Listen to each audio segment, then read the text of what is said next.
Allora, siamo molto lieti di avere di nuovo qui con noi Marcos Del Roio, che è professore di scienze politiche all'Università dello Stato di San Paolo, in Brasile.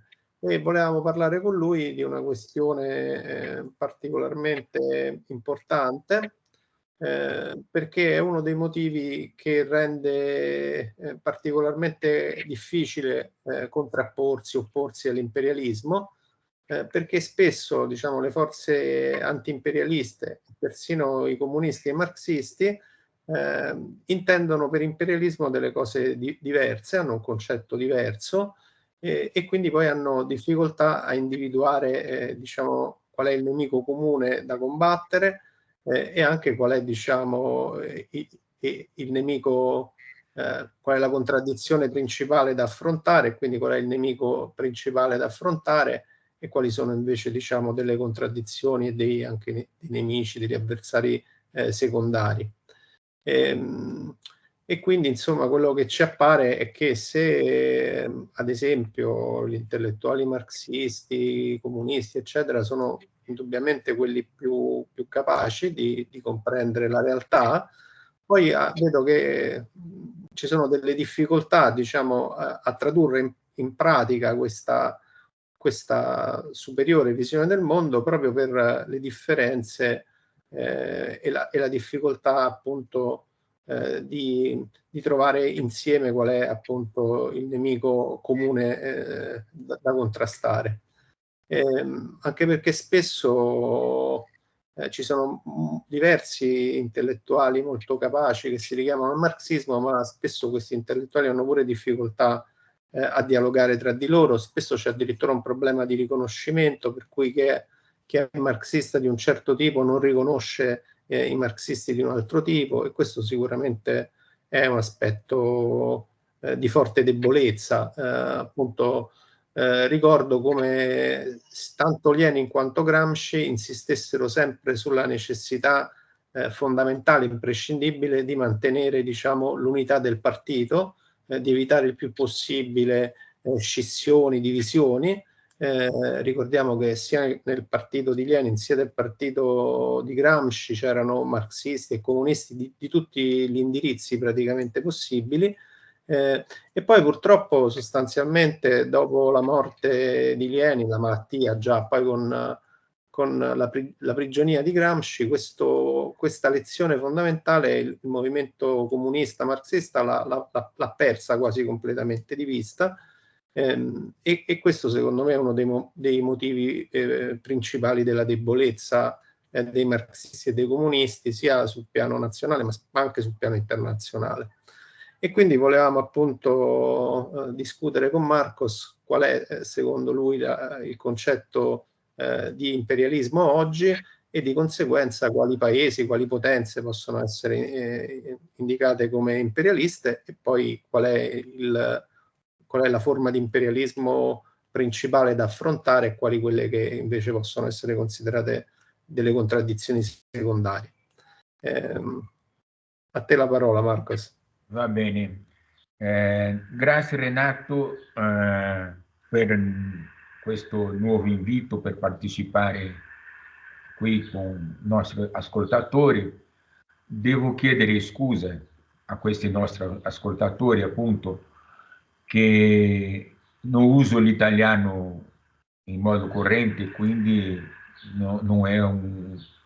Ogni tanto può mancarmi certe parole e le idee non escono così chiare come dovrebbe essere tutto, no? Eh, Vado in Italia soltanto ogni tanto e qui ovviamente non parlo italiano. Eh, Bene,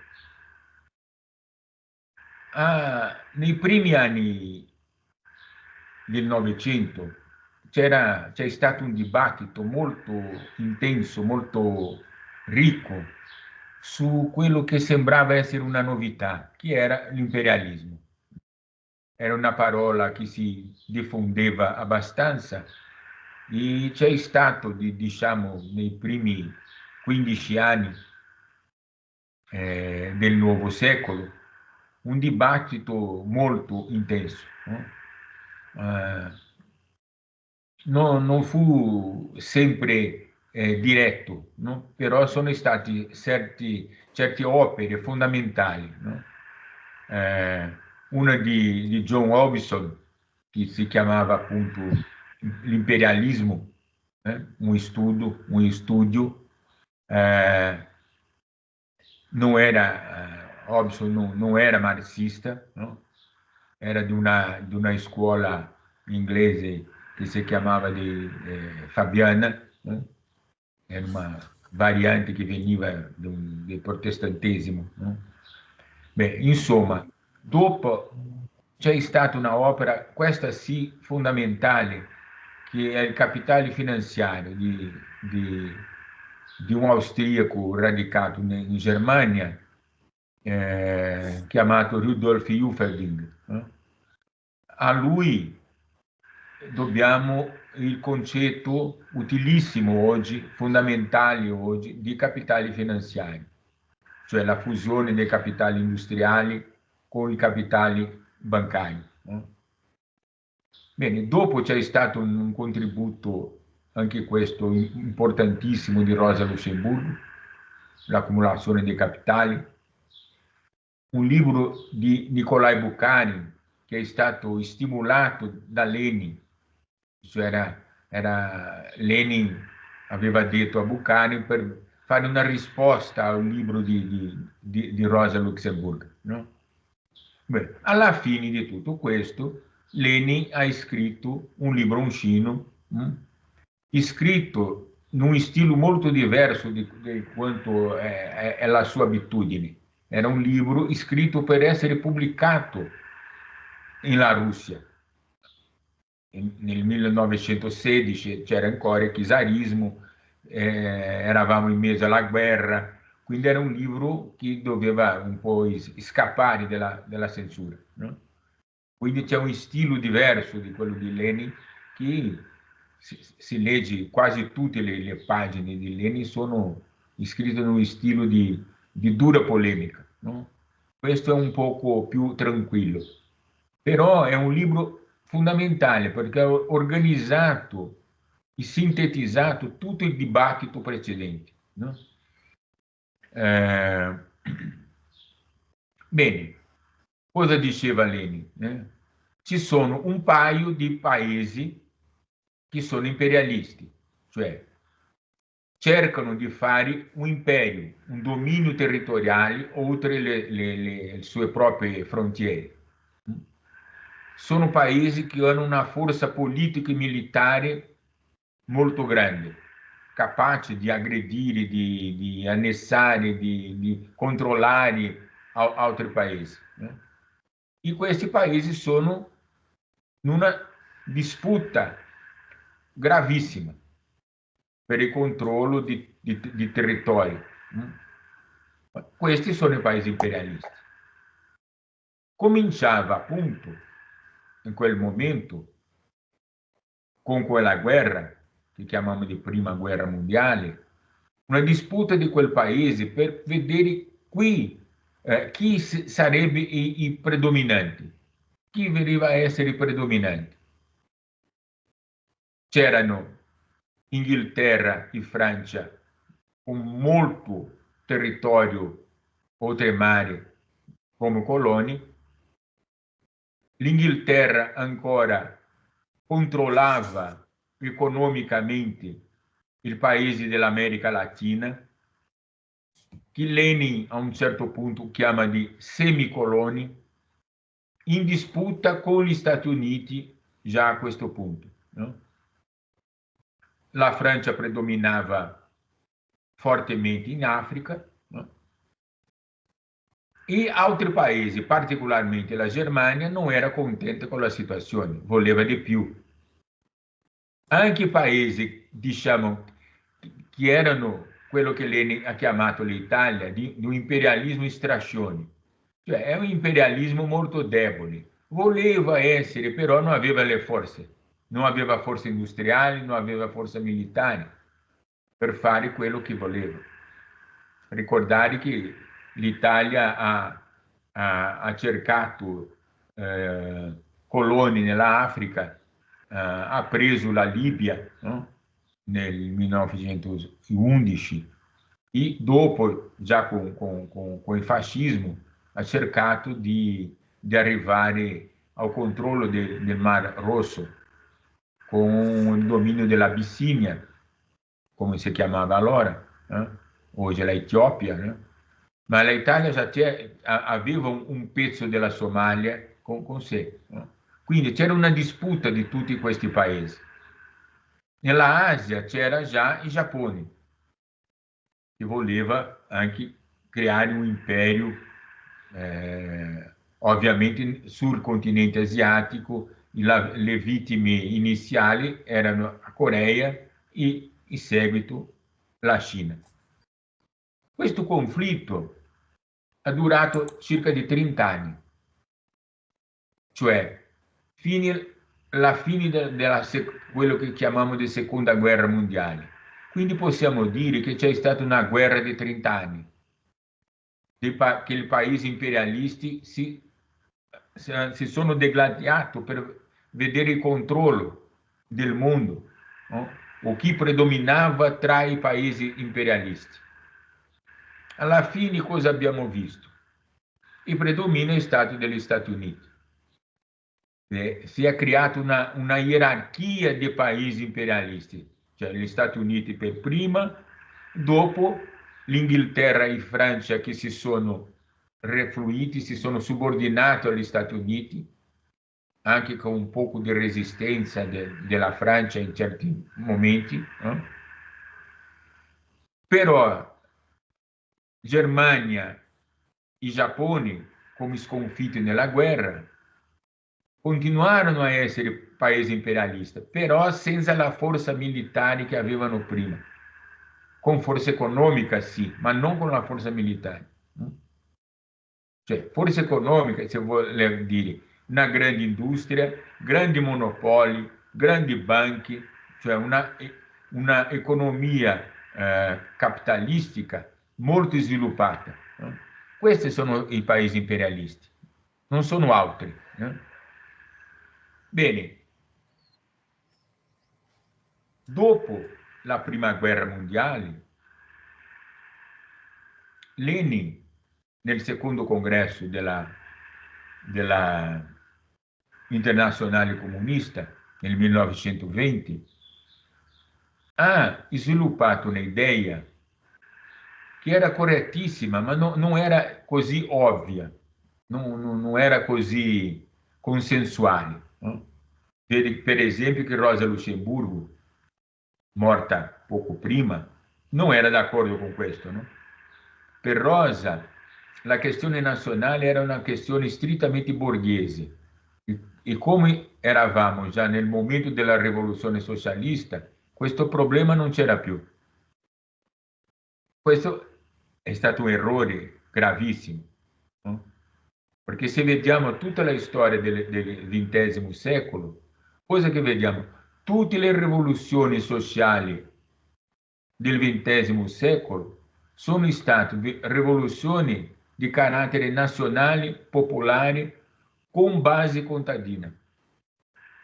Non abbiamo avuto, oltre la propria rivoluzione russa, rivoluzioni proletarie. Vediamo un po', la Cina, il Vietnam, Cuba, Algeria.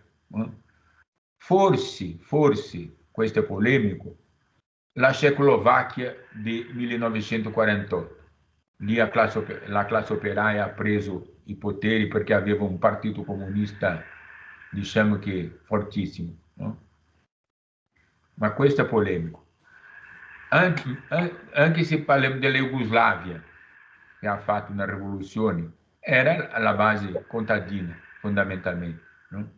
Quindi tutta la lotta di liberazione nazionale e quindi anti-imperialista sono state rivoluzioni nazionali, popolari, anti-imperialiste. Questa è stata un po' la copertura del XX secolo. Fin qui non c'è tanta polemica.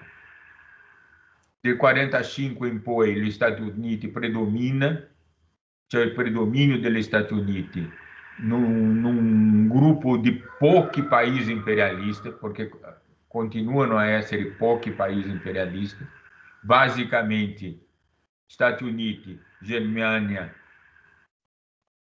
che predomina solo l'Europa, e Giappone, la triade, per così dire. Beh, va bene così. La cosa cambia, diventa polemica con la fine della Unione Sovietica. Con la fine della Unione Sovietica, cosa si può dire? Beh, vittoria completa dell'imperialismo. Completa, no? Ma grande vittoria dell'imperialismo. La Unione Sovietica distrutta, la Jugoslavia distrutta, la Cecoslovacchia distrutta. Poi la idea era, beh, se il socialismo è finito, il comunismo è finito, anche l'imperialismo è finito. Oramai si è completato un imperialismo o un imperio. Allora, questo è il dubbio. Per tanti, la epoca dell'imperialismo era finita, è cominciata un'altra epoca, qualcuno ha chiamato di imperio. Ricordare Tony Negri, né? Il Michael Hyatt. Então, allora non è più la epoca dell'imperialismo, è un'altra epoca cui contenuto è in dibattito. È in dibattito. È una epoca, come chiamare questa epoca? No?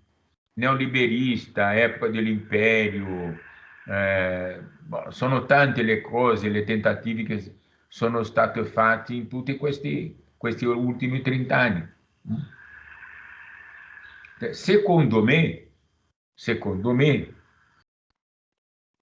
quello che c'è stato è una vittoria dell'imperialismo e continua a esistere una gerarchia di paesi imperialisti. La potenza americana è fortissima dal punto di vista se vediamo le condizioni economiche, politiche e militari. L'Europa sta sottoposta agli Stati Uniti, tranne la NATO. Gli Stati Uniti controllano la NATO. E controllano pure le forze nella Asia, il Giappone e l'Australia. Quindi c'è una forza imperialista che copre tutto il mondo. E chi controlla tutta questa forza è gli Stati Uniti. Quindi abbiamo ancora la stessa gerarchia imperialista, gli Stati Uniti, l'Europa con il Giappone. Si può dire Giappone, Corea del Sud, Giappone, Australia. L'Europa è una diversità incredibile. Gli Stati Uniti hanno altri, diciamo così, altri strumenti. Tranne la NATO, c'è anche quella organizzazione dei paesi anglosassoni. Andiamo a Canada, Inghilterra, Australia e Nuova Zelanda. No? Quindi questo è il mappa dell'imperialismo. Senza dubbio è questo che ho detto. Ancora, sono pochi paesi e una popolazione particolarmente limitata, sono 15%, meno di 20% della popolazione del mondo, che controllano gli altri. Per dire, prima che Renato mi chieda, no? Ma guarda, la Russia, la Cina non sono imperialisti? No? No, credo di no. Non sono mai stati imperialisti. não era a União Soviética e não é a Rússia, por motivi diversi, no? Com tutti i problemi che ha avuto la Unione Sovietica, era una forma di socialismo, con tutti i problemi, non è il punto adesso, no? Anche la Cina, no? Cos'è la Cina oggi? Questo è molto polemico. Come vedo la Cina oggi? È come i propri cinesi dicono, no? Siamo numa grande NEP. Ricordate, la NEP è la nuova politica economica, la nuova economia politica, per dire più correttamente, è la politica sviluppata nella Unione Sovietica negli anni 20, avviata da proprio Lenin,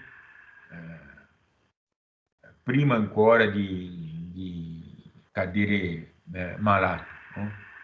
La idea è un capitalismo di Stato, perché le forze produttive sono molto arretrate e abbiamo una base contadina immensa, quindi è impossibile fare la transizione al capitalismo, al socialismo di oggi a domani.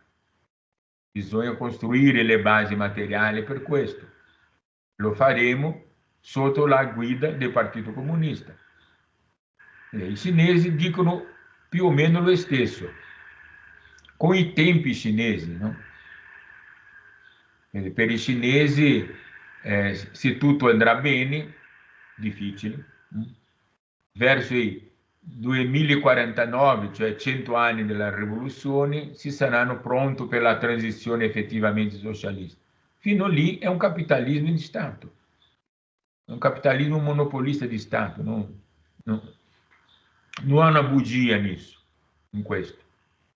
Quello che viene da discutere è se i rapporti commerciali con gli altri paesi del mondo non ha sono squilibrati, non sono precisamente uguali, perché la Cina ha bisogno di tantissime risorse, no? Che vanno a prendere oggigiorno basicamente in Africa, no? Metalli, no? Queste cose. Ma questo define un imperialismo? Credo di no. La Cina ha una forza economica grande, in crescita, politica in crescita, militare in crescita, ma non è una forza militare che fa oppressioni su altri popoli, come è tutta la storia dell'imperialismo, no? L'imperialismo degli Stati Uniti, degli inglesi, dei tedeschi, con, diciamo, storie sono orribili, no? Quindi penso che la categoria imperialismo è utilissima fino ad oggi, forse più che mai, perché l'imperialismo ci sta portando alla guerra, no? Come ha fatto in altre volte. La crisi di accumulazione dei capitali è molto visibile, no? Quello che chi accumula capitale in questo momento è il capitale finanziario, no? Ha problemi di produttività, cioè siamo in mezzo a una crisi pazzesca, no?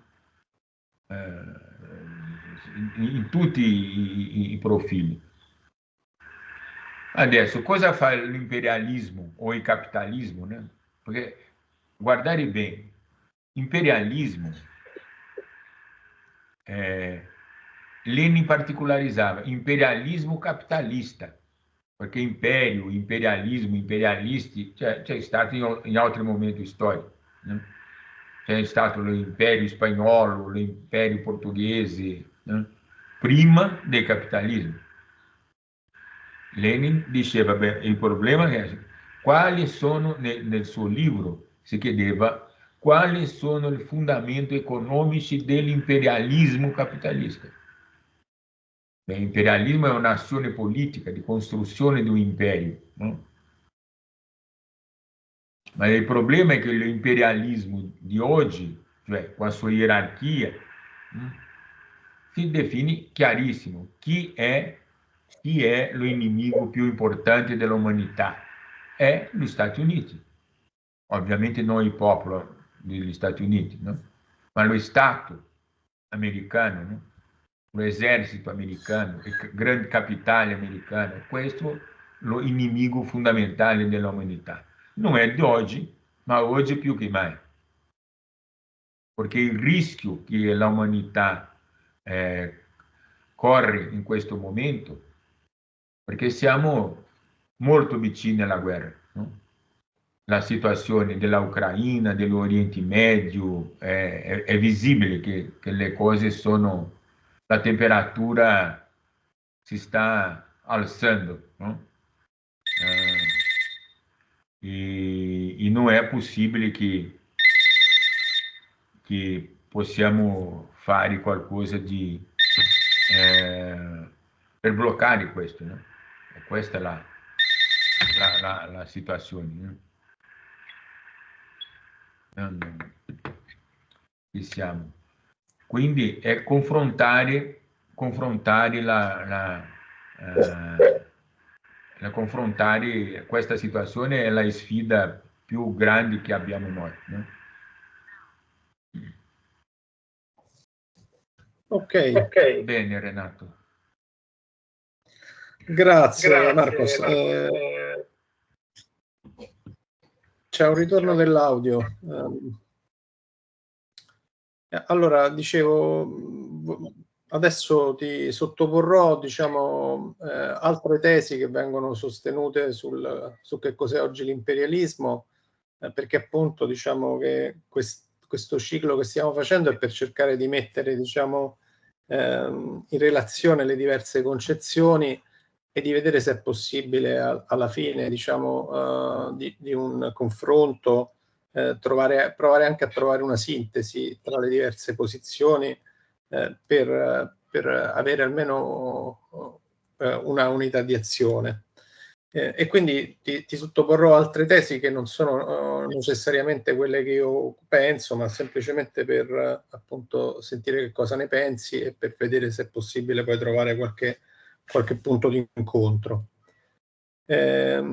Diciamo che da una parte ci sta una impostazione che tende a dire che sostanzialmente, in parte lo dicevi anche te, però soltanto in parte, che o già dopo la seconda guerra mondiale e poi soprattutto dopo il crollo del blocco sovietico, praticamente non ci sarebbero più diversi imperialismi in contrasto tra di loro, ma ci sarebbe un unico imperialismo.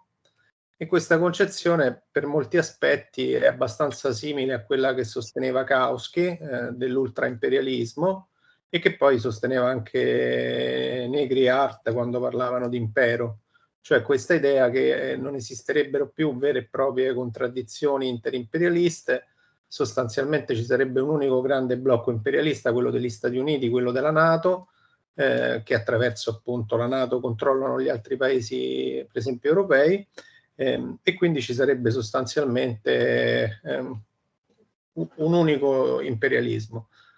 Alcuni analisti sostengono che in realtà oggi l'imperialismo non ha neanche più una vera e propria base nazionale, perché sarebbe un imperialismo transnazionale, sarebbe il capitale finanziario che ormai non ha più, diciamo, una base nazionale a dominare il mondo.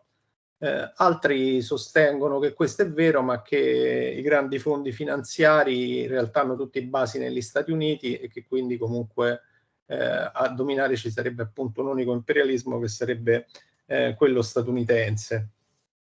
Diciamo che questa è una concezione. Poi ce n'è un'altra completamente differente e che invece appunto magari partendo proprio dalla definizione che te avevi dato di imperialismo, cioè questa tendenza a espandersi al di là dei confini nazionali a detrimento di altri popoli, sostengono che appunto in questo senso di imperialismi invece ce ne sarebbero molteplici, oltre appunto a quello degli Stati Uniti, quello dei principali paesi europei, la Gran Bretagna, la Germania, la Francia. Alcuni parlano di un imperialismo europeo, o meglio forse dell'Unione Europea. Altri sostengono che anche altre potenze, che ne so, come la Russia, appunto la Cina, la Turchia, hanno questa tendenza, diciamo, a espandersi e a dominare su paesi al di fuori dei loro continenti, e che quindi andrebbero comunque anche loro considerati imperialismi. Altri parlano a questo proposito magari di subimperialismi. Alcuni addirittura sostengono che persino il Brasile sarebbe una potenza in qualche modo subimperialista. E poi alcuni, magari riprendendo proprio la definizione che te davi di imperialismo straccione, sostengono che ad esempio la Russia potrebbe essere definito in questo modo, che vorrebbe essere una potenza imperialista. Questo non gli è permesso, però insomma proprio per questo comunque andrebbe considerata, come te dicevi prima dell'esempio italiano, come una forma di imperialismo straccione. Tant'è che per esempio la guerra all'Ucraina la definisce operazione speciale, come appunto le potenze imperialiste hanno definito le loro guerre di aggressione, diciamo, dopo il crollo dell'Unione Sovietica. Diciamo che questa tendenza diciamo che all'interno del marxismo e del comunismo ha una storia abbastanza lunga, e nasce già ai tempi dell'Unione Sovietica, quando, diciamo, non solo i trotskisti o altri, diciamo, comunisti di sinistra, ma sostanzialmente anche la Repubblica Popolare Cinese ai tempi di Mao e tutti i comunisti a livello internazionale che sostenevano la Repubblica Popolare Cinese parlavano, ad esempio, dell'Unione Sovietica come un sociale imperialismo, cioè socialista a parole, ma imperialista nei fatti. Questo appunto, e su questa base appunto tendono a considerare anche la Cina attuale e la Russia sostanzialmente delle potenze imperialiste. A proposito della Cina, si ricorda spesso, già prima, diciamo, della fase attuale, che anche prima la Cina, secondo alcuni, avrebbe avuto avrebbe attuato delle politiche imperialiste, per esempio ai danni del Vietnam. C'è stata una guerra con il Vietnam, addirittura alcuni dicono che la Cina ha addirittura attaccato l'Unione Sovietica, c'è stato anche uno scontro con l'Unione Sovietica. Poi per esempio mettono in evidenza il ruolo, secondo loro, nefasto della Repubblica Popolare Cinese in Cambogia, con l'appoggio dato per esempio a Pol Pot dopo che era stato sconfitto, anche se altri dicono che in quel caso era stato invece il Vietnam a essere imperialista perché aveva invaso la Cambogia. Diciamo che questi problemi all'interno dei paesi socialisti purtroppo esistono da lungo tempo, quantomeno, diciamo, dallo scontro tra l'Unione Sovietica di Stalin e la Jugoslavia di Tito, e anche la repressione che c'è stata a livello anche internazionale dei comunisti, che venivano spesso di sinistra, che venivano accusati di essere titoisti. Questo per dire che appunto ci sono anche altre concezioni con cui in qualche modo dobbiamo fare i conti e dobbiamo trovare, diciamo, delle risposte. Alcuni per esempio sostengono che anche oggi la Cina, per esempio nei confronti del Vietnam e non solo di altri paesi che si affacciano su quello che i cinesi chiamano il Mar Cinese meridionale, abbia sostanzialmente un'attitudine imperialista, tanto che addirittura si dice che il Vietnam ha stretto delle alleanze anche militari con gli Stati Uniti proprio perché in qualche modo teme quasi più l'imperialismo cinese che l'imperialismo statunitense, e il Vietnam comunque è un paese che si definisce socialista. Questo per dire che queste questioni sono ancora, diciamo, presenti nel dibattito. Poi c'è anche la politica che la Cina porta avanti in Africa, che alcuni la considerano comunque imperialista. Poi ci sta per esempio il fatto che anche in Europa, per esempio, quando la Grecia era in crisi, rischiava il fallimento, la Cina, per esempio, ha acquistato il porto del Pireo, che è un porto fondamentale, il porto di Atene, e per esempio lì lo stesso Partito Comunista Greco ha accusato la Cina sostanzialmente di avere una politica imperialista perché avrebbe licenziato i lavoratori, si sarebbe comportata come le grandi multinazionali sostanzialmente. Mi ricordo per esempio che anche te anni fa mi dicevi che quando l'Argentina rischiava il fallimento la Cina aveva acquistato moltissime terre dell'Argentina e quindi alcuni pure in questo potevano vedere una forma, diciamo, magari di subimperialismo, eccetera. Infine, per finire di porti un po' tutte le questioni che vengono poste per favorire un po' il dibattito, per esempio rispetto al discorso che fai della NEP, che sicuramente è un discorso estremamente interessante, però alcuni sostengono che in realtà la NEP di oggi è molto diversa da quella di Lenin, perché per Lenin la NEP era una disgrazia, cioè non c'erano i rapporti di forza, e quindi era una cosa che bisognava accettare, ma che andava superata il prima possibile, e che poi comunque la lotta di classe aumentava con la NEP perché la borghesia si rafforzava e che quindi bisognava diciamo, sviluppare ancora di più la lotta di classe perché altrimenti i capitalisti potevano riconquistare il potere con il capitalismo di Stato.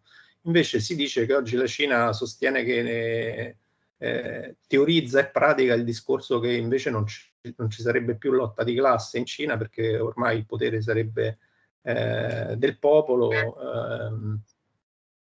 e quindi la NEP non viene vissuta come una tragedia come era vissuta dall'Unione Sovietica di Lenin, e quindi alcuni sostengono che questo capitalismo di Stato non sta portando, non è una transizione come era per Lenin verso il socialismo, ma sta riportando sostanzialmente all'affermazione del capitalismo privato. Molti sostengono, e con questo concludo, che comunque il capitalismo di Stato è sempre un capitalismo e quindi non può sfuggire alla crisi di sovrapproduzione, per cui la Cina oggi sarebbe anche lei in crisi di sovrapproduzione, tant'è che sarebbe passata nel giro di poco tempo dal crescere del 16% a crescere del 5%, un po' come era capitato anche agli altri paesi che avevano conosciuto lo sviluppo capitalista. Ti ripasso la parola, ho fatto un quadro generale, diciamo, di posizioni differenti, diciamo, dalle tue. Beh, un sacco di problemi, no? Incredibili. Sì. Tutto questo che hai enunziato è una... infatti è quello che è sui tavoli. Ci sono problemi molto, molto complessi, no? Vado un po' per l'Asia.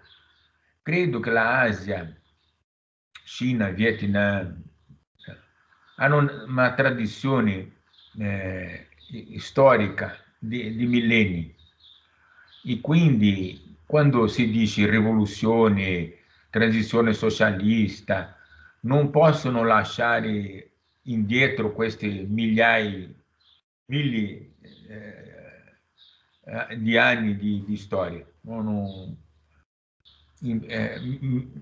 Mi ricordo bene, non che sia stato là, che Ho Chi Minh nel 1945, quando sono stati espulsi i giapponesi, ha cercato di avvicinarsi agli Stati Uniti. La idea era semplice: è meglio, se tuo nemico è molto più forte di te, è meglio che stia lontano, cioè gli Stati Uniti, non la Cina, no? Questa era la logica. Avere un amico molto più forte di te è un rischio, no? Questo era un ragionamento di Rossini. E questa è un po' la storia di questo rapporto di due paesi che hanno fatto la rivoluzione, no? La Cina di oggi confessa, no?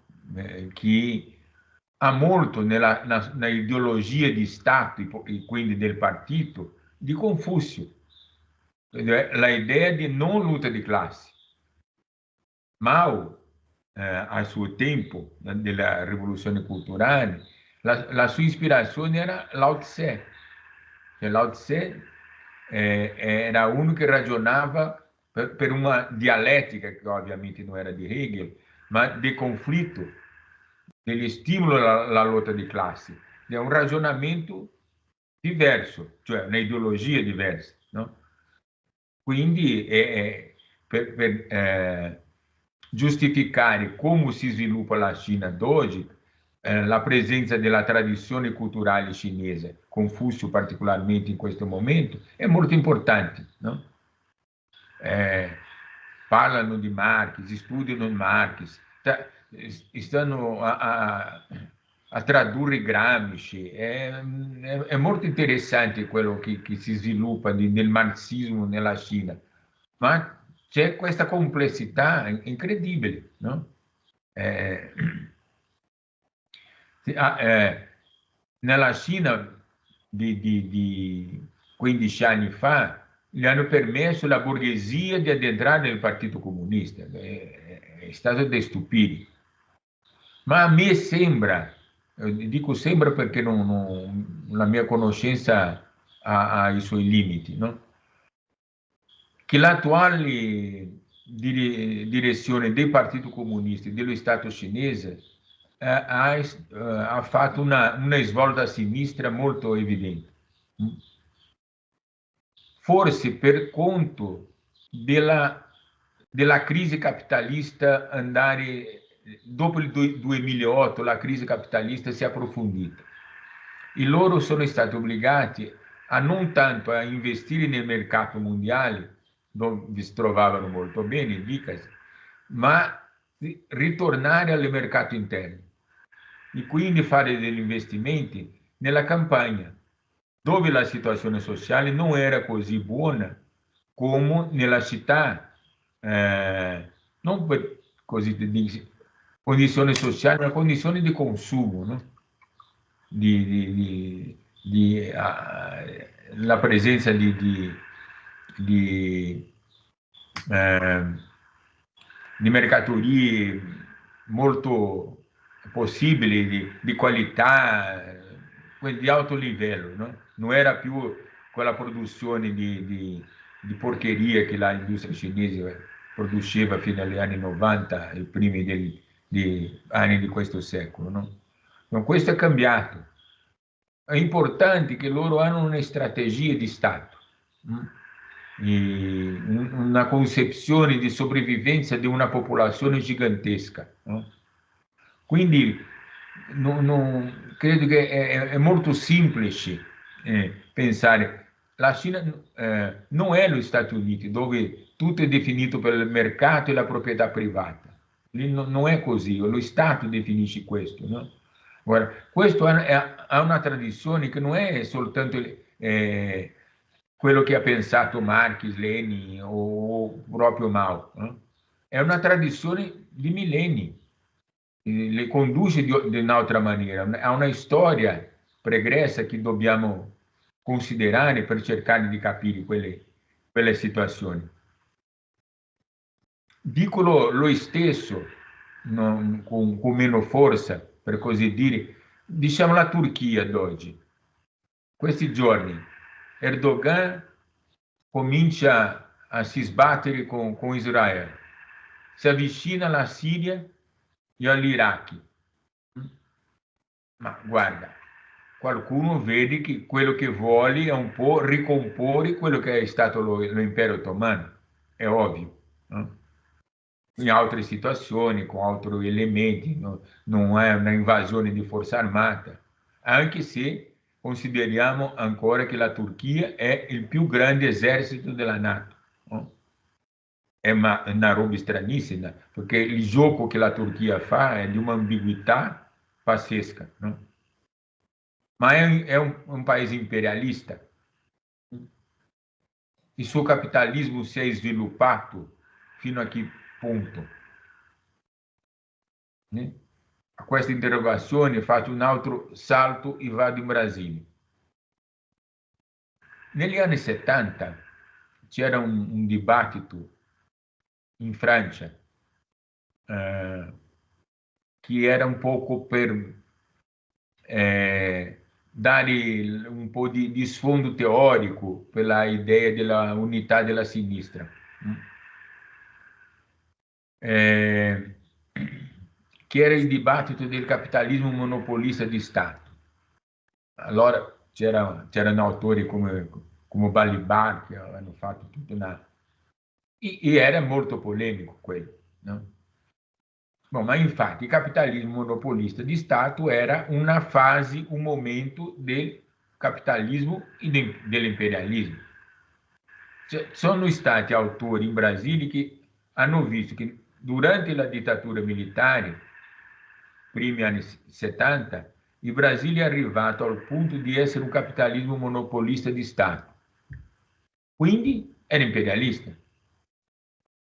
Avevano altri autori con un'altra ispirazione teorica, quelli della teoria della dipendenza, dicevano che il Brasile era, appunto, come dicevi tu, subimperialista. E questo discorso è tornato nel momento del governo Lula, di primi due governi Lula, nei primi anni 2015. No? Perché? Beh, il Brasile ha fatto negozi incredibili nell'Africa, Angola, la invasione dell'Iraq per gli Stati Uniti, per il Brasile è stato un disastro, perché il Brasile aveva negozi con l'Iraq molto importanti, così nei paesi dell'America Latina. Quindi havia tutta la situazione, la borghesia brasiliana si espandeva. Quindi sembrava, è imperialista, no? Ci sono libri che difendono questi con argomenti solidi, no? Quindi non arriviamo alla tesi, per esempio, del Cucué, dei comunisti greci, che tutti sono imperialisti perché il mondo è imperialista, non è questo, ma che ha una gerarchia, senza dubbio. Per esempio, c'è gli Stati Uniti, sotto c'è l'Europa con tutte le sue contraddizioni, e l'Europa non si può dire l'Europa come un tutto. Grecia non è imperialista, Portogallo non è, no? La Irlanda non è, c'è una periferia dell'Europa, ma è la Germania basicamente, la disputa con la Francia e con l'Inghilterra durante questi conflitti imperialisti ha scelto di uscire dall'Unione Europea, ma fanno parte di questa zona molto contraddittoria. Cioè, il Giappone non è lo stesso che era il Giappone degli anni '80, che era fortissimo, oggi nella bilancia ha sceso un poco, no? Ma poi ci sono quelli altri che sono, diciamo, in parte quelli dei BRICS, no? L'India, il Brasile, la Turchia, no? Cioè, è un altro livello, no? Sono imperialisti? Difficile dire, no? Hanno desiderio di espandersi. Chiaro, hanno una borghesia che vuole essere più forte, per essere più forte deve andare oltre le sue frontiere. Non significa che vanno usare una forza economica, politica, militare per aggredire altri popoli. La situazione geopolitica della Turchia, chi lo sa, della India, chi lo sa, perché queste sono zone molto conflittuose. Non è il caso del Brasile, non è una zona conflittuosa. Se arrivare a una guerra che parte dell'Oriente Medio o della Ucraina, che si metta tutti insieme, il disastro sarà in quella zona. Ovviamente per l'Europa. Stiamo anche pronti per ricevere gli immigrati europei che vogliono venire qui. Ridere con la disgrazia non è giusto, ma comunque è un poco così, no? Che si vede. Quindi ha una complessità enorme, né, di queste situazioni, no? Dico ancora una volta, non sono tutti imperialisti come dicono i greci, no? Non si può dire che... ma c'è diciamo, una gerarchia di quelli più forti, più tradizionali, più armati, più sviluppati dal punto di vista tecnologico, e altri che sono sotto. Non si può dire, per esempio, lo sviluppo scientifico tecnologico del Brasile è medíocre. Credo che della Turchia non sia così sviluppato. La India c'è certi punti di sviluppo impressionanti, no? Ma c'è aquele problema, è 1 bilione di persone in una miseria incredibile, no? Scusa Marcos, però proprio a questo proposito, è proprio in riferimento a quello che facevi notare anche te nel tuo discorso, cioè che l'imperialismo non è soltanto la fase suprema o superiore di sviluppo del capitalismo, ma ci sono anche degli imperialismi, diciamo anche precapitalistici. Alcuni sostengono, per esempio, che ne so, la Russia, la Turchia potrebbero essere definiti imperialisti non nel senso della fase ultima dello sviluppo del capitalismo, ma diciamo forme di imperialismo precedenti a questo. Sì, infatti. Se questi paesi possono chiamarsi imperialisti, è in questo senso, di una tradizione di millenni di storia. Cioè, la costruzione dell'imperio russo, diciamo, è cominciata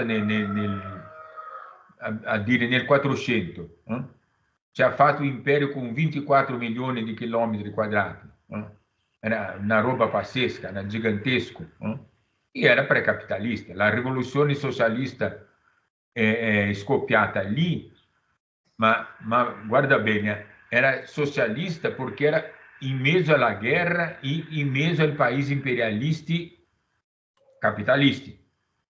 Ecco perché altrimenti sarebbe una rivoluzione democratica borghese, e basta. È stato socialista perché era una rivoluzione internazionale. La rivoluzione cinese non era una rivoluzione socialista, era una rivoluzione nazionale. E anche questa nozione di nazione è una creazione borghese, è una creazione europea, americana.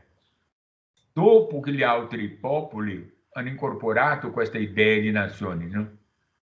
Le nazioni, sì, infatti, siamo un popolo, parliamo la stessa lingua, abbiamo le stesse tradizioni, siamo una nazione, ma non si vedevano così, no? Non si vedevano così, si vedevano come noi popolo vietnamita, punto, né? Noi popolo indiano non c'è, perché l'India si parla quasi una centinaia di lingue. Soltanto 300 milioni di indiani parlano inglese, di 1,3 bilioni. Gli altri non si capiscono perché parlano tante lingue diverse, no? Difficile dire che è una nazione, no? E quindi sono nazioni. Chi è la nazione? Nazioni francesi, gli inglesi, ma hanno costruito questo in una sequenza di guerre civili, no? Le francesi del nord hanno massacrato i provenzali, né, per esempio, né? La sequenza di guerre nella storia d'Inghilterra, un paese piccolino, è incredibile, no? Anche i tedeschi, prima di dire la nazione, erano il Volk, no? Era una tribù, no? Quindi è un sviluppo a posteriori, questa idea di rivoluzioni nazionali popolari, è un costrutto che si è iniziato nelle rivoluzioni borghesi, è un po' diffuso per tutto il mondo. Ma si immagina, nell'Africa è molto difficile dire, nella nazione, che anche perché le frontiere sono state fatti per conto degli europei, hanno diviso tutti i popoli, no? Perché sì, sono cose molto difficili, per dire pochi paesi, l'Egitto forse, di tanti quelli. Si vede ancora che negli ultimi anni l'imperialismo si è dedicato molto a distruggere gli stati, come la Libia, la Somalia, il Sudan, sono stati Yemen, l'Iraq, la Siria, con meno successo, ma comunque sono stati tutti distrutti, perché è una forma di dominazione, non di occupazione militare diretta, però si distrugge questo Stato, gli impedisce di qualche tipo di autonomia, la roba stupida provoca una migrazione massiccia e arrivano tutti in Europa, no? Sì, Marco, se ti posso fare, scusa, un'ultima domanda, forse su un altro tema particolarmente discusso, che è appunto quale imperialismo va considerato il nemico principale da combattere.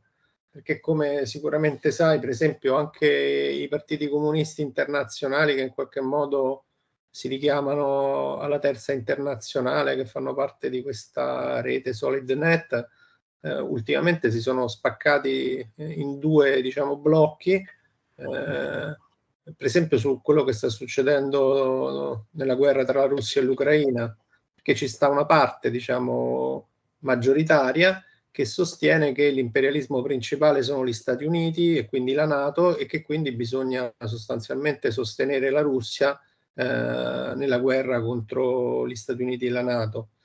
Mentre diciamo c'è una minoranza però di cui fanno parte diversi partiti comunisti, a cominciare da quello greco, che invece sostengono che si tratta di una guerra imperialista sostanzialmente,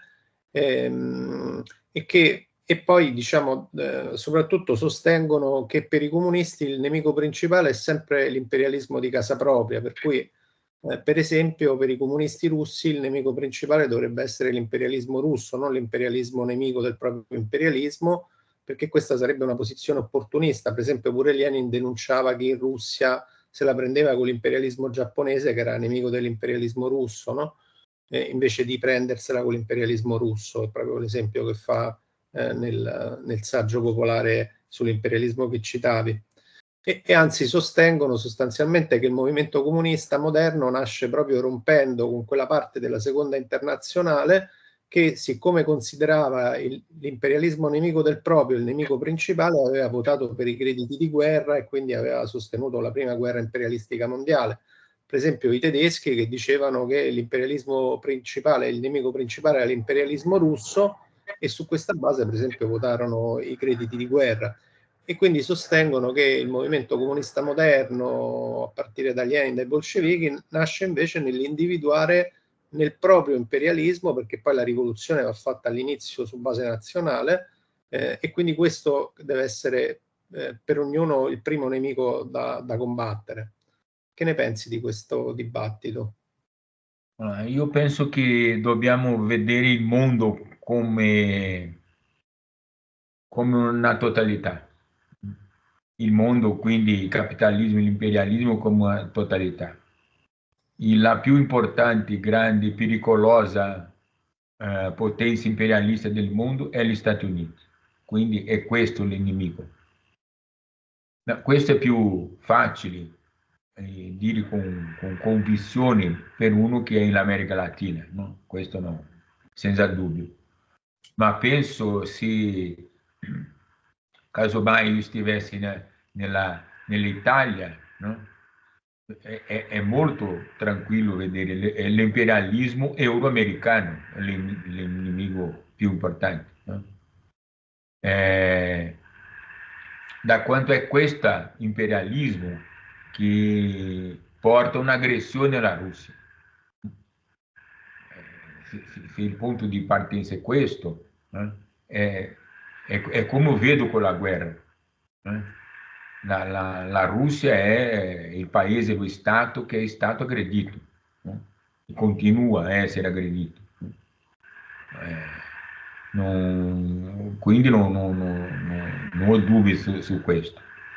E per un altro, non credo che la Russia sia un paese imperialista, nel tipo di imperialismo capitalista, quello che Lenin diceva, che i paesi capitalisti imperialisti hanno queste caratteristiche. La Russia non ha quelle caratteristiche. La Russia oggi è un paese, dopo la scomparsa, la sconfitta della Unione Sovietica, è un paese, diciamo così, di un capitalismo secondario, periferico, perché ha sofferto particolarmente negli anni 90 un disastro economico e sociale incredibile, no? Paragonabile a quel disastro dei primi anni dei 600, che la Russia ha sofferto una catastrofe, no? Quindi la recomposizione relativa della Russia come Stato, come potenza e come economia con Putin è una ripresa relativa, no? Ma comunque che non è accettata dell'imperialismo, diciamo, euroamericano, no? Per loro la Russia deve scomparire come Stato, no? Deve essere una zona di quello che già hanno fatto con la Ucraina. E la Ucraina è o che è un territorio di saccheggio. È questo che è. Tutto è stato privatizzato e tutto è stato venduto a impresari europei e americani. La Ucraina già è una colonia, no? E è questo che vogliono fare della Russia. Se la Russia resiste a questa situazione, deve resistere appunto, no? Non credo che sia non lo scopo che non aveva prima, ma è stata spinta a questo, di unificare i russi per difenderlo, mi sembra qualcosa di giusto, no? Quindi la incorporazione della Crimea, del Donbass, credo che sia completamente giusta, no? Che vittima dell'imperialismo di questo tipo arcaico, un imperialismo di questo tipo arcaico che abbiamo in questa nostra conversa che è venuto fuori, è della Polonia. Ricordare la Polonia nel 500 era il più esteso Stato europeo, era una potenza, no? Ma la Germania era tutta frammentata, l'Italia era tutta frammentata, e la Polonia era più grande della Francia, della Spagna, che erano già stati, diciamo, consolidati.